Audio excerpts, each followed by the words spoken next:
Hello everyone. Assignment 3 Portfolio. A feast of words growing our literacy through stories and food. Introduction. Literacy is a dynamic and evolving practice that enables people to communicate, create meaning, and participate fully in society. It extends beyond reading and writing to include speaking, listening, weaving, and multimodal expression. Researchers such as Thames and York 2004, Evin et al. 2022, and Cairnborn 1995 highlight that literacy develops through social, cultural, and contextual experiences. This perspective that resonates most with my philosophy is Thames and York's 2004. Weave that literacy adapts to people contexts that needs. This aligns with my belief that young children learn best when literacy connects to meaningful, real-life experiences. In this learning block, A Feast of Words, The Very Hungry Caterpillar's Australian Feast, children explore language through story, food, and culture, building vocabulary, comprehension, and early writing skills in authentic and joyful ways. Analysis of learners. This learning block is designed for transition class of 20 children aged 5 to 6 years.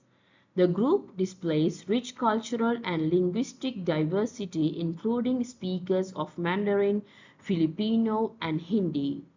Alongside native English speakers, two students demonstrate advanced literacy behaviors, which one student has a mild speech and language delay, and another shows autism spectrum traits requiring structured routines and clear visual support. Most children are confident communicators who enjoy hands-on and sensory learning. Their interests include stories, drawing, and food experiences, which provide strong engagement hooks for literacy learning. Many are developing phonemic awareness, vocabulary, and early writing behaviors. This profile informs the planning of lessons that integrate oral language, reading, and writing through familiar contexts, visual supports, and active participation to ensure inclusivity and successful for all learners. Curriculum. Achievement standard. Students understand that language can be used to express ideas, feelings, and experiences. They listen to read and view short texts, retell familiar stories, and create their own short written pieces using words and images. They identify key events, describe characters, and use knowledge of letters and sounds to spell familiar words. Content descriptors. So AC9EYEFLYO2 respond to stories and shares feelings and thoughts about events and characters. FLY10 use comprehension strategies to understand and discuss text, listen to weave and read independently. AC9EFLWO2 create short text to explore ideas and events using words and images. WO3 write words using unjoined upper and lower case letters, demonstrating left to right directionality. AC9EFLAO9 recognize and reproduce rhyme, sound patterns, and syllables in spoken words. Learning intentions. The learning intentions aligns directly with the Australian curriculum English foundation level and guide assessment across oral language, reading, and writing experiences. So in this table, you can see the literacy focus, learning intention, and curriculum code of my 3 lesson plans. So the first one, oral language, respond to the story and share thoughts, feelings, and ideas about foods and characters. And the curriculum code is AC9EFLYO2. Reading, use comprehension strategies to understand and discuss The Very Hungry Caterpillar's Australian Feast, connecting two story ideas, personal food experiences, AC9EFLY10, writing, create short texts about favorite Australian foods using drawings and sample sentences, demonstrating correct directionality and letter sound awareness, AC9EFL or WO2 and WO3, and phonological awareness, like when we are reading the book we can identify and reproduce rhyme and syllables in familiar food words like go, la, min, ten, gu, wa, so the children can repeat after us. These intentions form the basis of assessing children's oral participation, vocabulary use, comprehension, and imaging writing skills. Professional practices. I use sociocultural approach to literacy learning informed by Vygotsky 1978, which views learning as a social process that develops through interaction, language, and shared meaning making.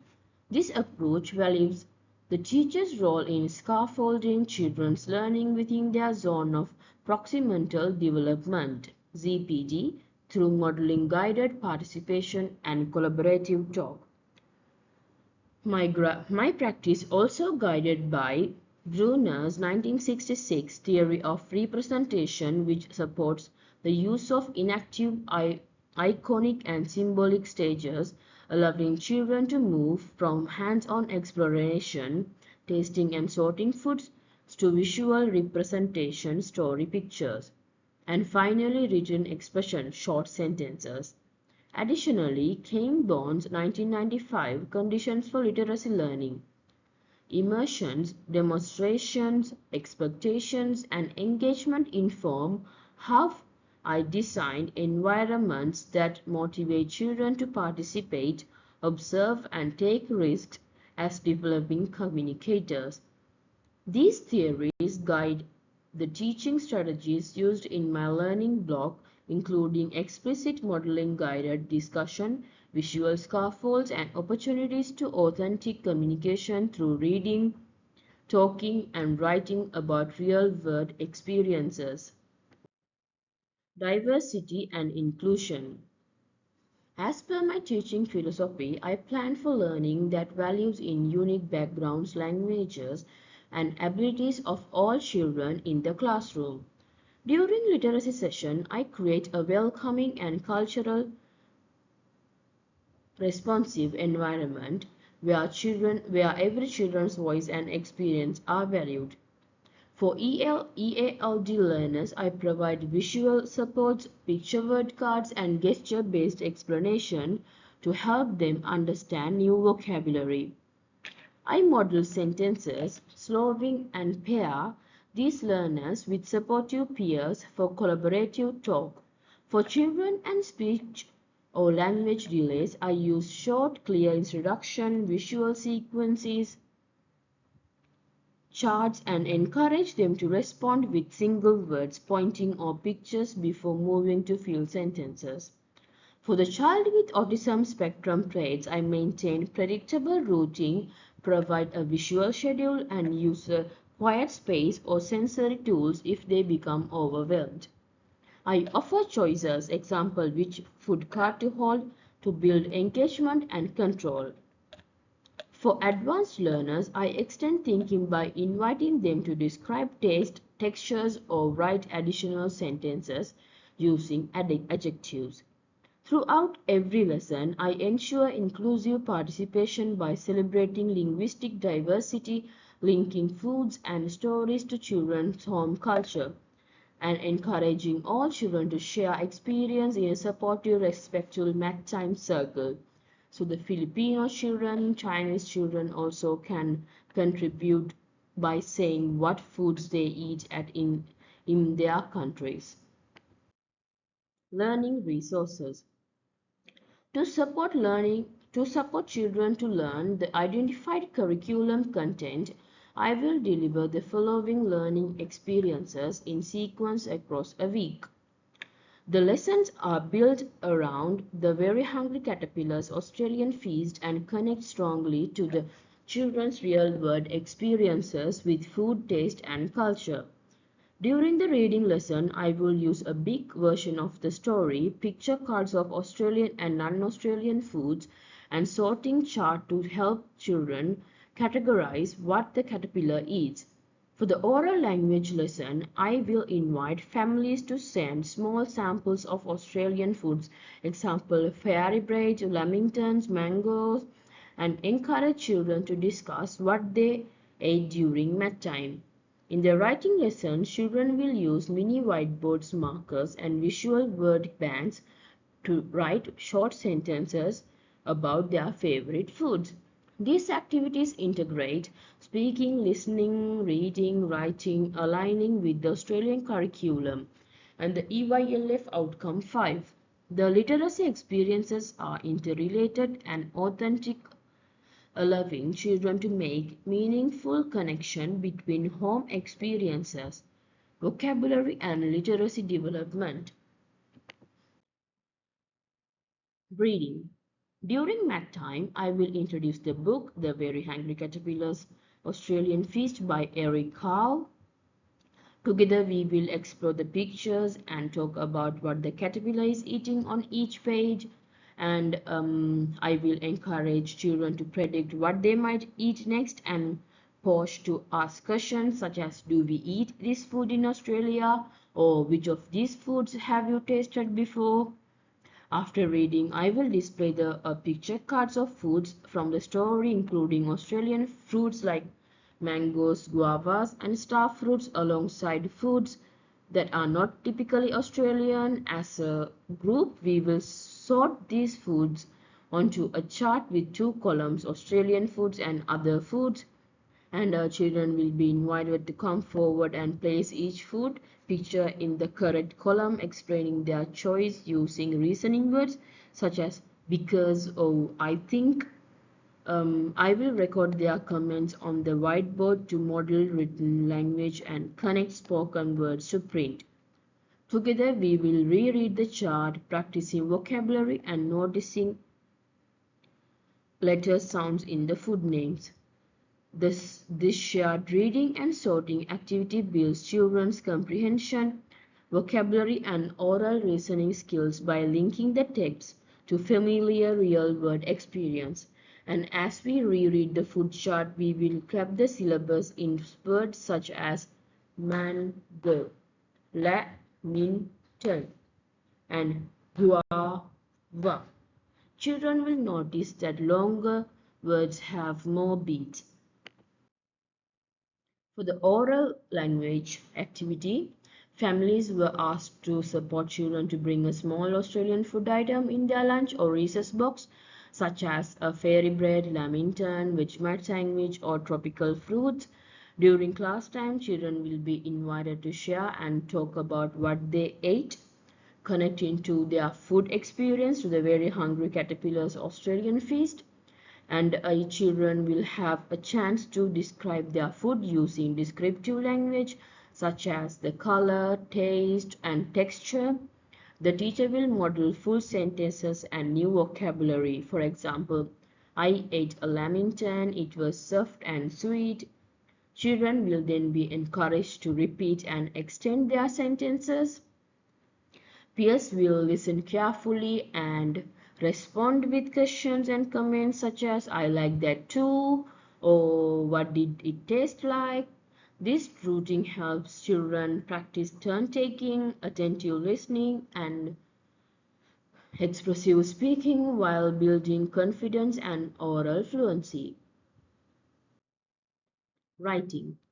After reading The Very Hungry Caterpillar's Australian Feast and discussing Australian foods, children will create their own short sentences about the foods they like best.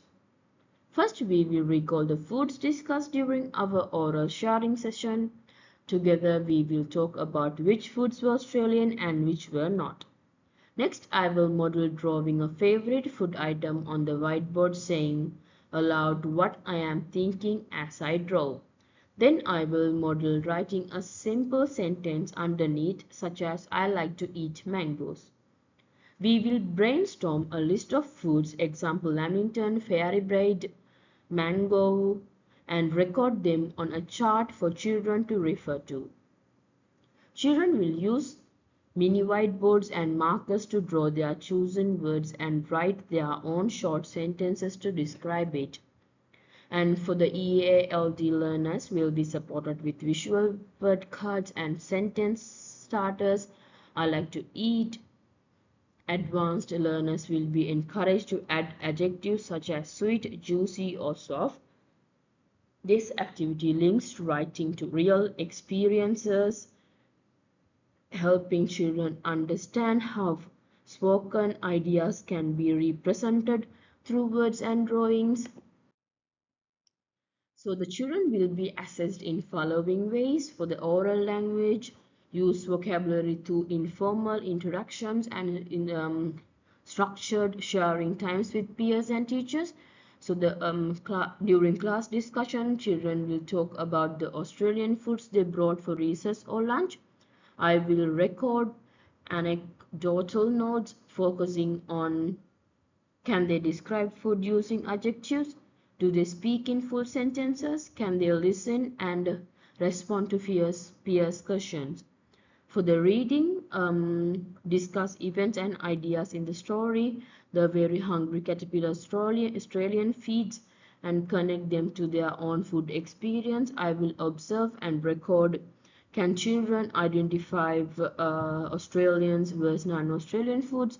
And can they explain why a food belongs to in such category? Do they use vocabulary? Do they use vocabulary from the story Mango Lamington? And observe children's ability to identify and reproduce syllables in the familiar food words. And for writing, I'm gonna take picture of the writing sample from each children's mini whiteboard or worksheet, assess their ability to write or copy a short sentences using words, represent sounds they hear in words, and match drawings to written text and demonstrate correct directionality. Observations and samples will be added to learning journals to track progress, the literacy blocks. Also, I can see if they are writing the letters in the correct way, like if they can write the letter A in the correct side. Assessment and anecdotal notes. Assessment will be ongoing and closely linked to the content descriptors. Evidence will be collected through observation, work samples, and anecdotal records during oral reading and writing activities. Anecdotal notes will be recorded on a class observation sheet immediately after each session. Focusing on vocabulary use, comprehension, and writing progress, key information will then be transferred to individual student profiles. So this is a sample observation sheets templates. So this is like a table where I'm going to write the student name, date, the activity, and the observation I observed, and the curriculum link, and the next step I would like to do with the children. These are the references list. So the appendix, this is the appendix A, learning resources and visuals. This is the book I'm gonna read, and these are some flashcards, picture cards that I'm gonna use. I'm going to use Twinkle. I'm gonna use flashcards from Twinkle app. So this is an observation template which given by the CDU for our placement. So I'm going to use this template for the observation after my each activity. So this will be a running record like observation notes. So I can quickly write down this one like figure sample running record, observation notes illustrating ongoing assessment of oral language, reading, comprehension, and early writing in relation to the curriculum. So this is the digital portfolio record. So this is just an example, sample, which I thought and written down to explain that this is the template that I'm gonna use. Sample digital photofolio record showing photographic and audio evidence of children's oral reading and writing progress linked to the Australian curriculum English foundation level. And this is the family note I'm planning to send to the parents about their lunch and recess, and asking them to bring Australian food for their lunch and for the recess. Thank you, everyone.